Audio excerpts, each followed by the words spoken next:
So we got up to 9 inches of snow overnight in the blizzard that we got here in southern Minnesota.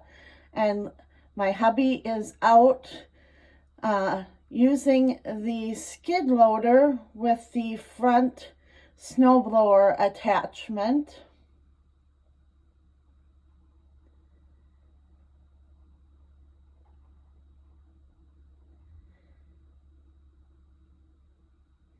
I think it is called a Mustang skid loader.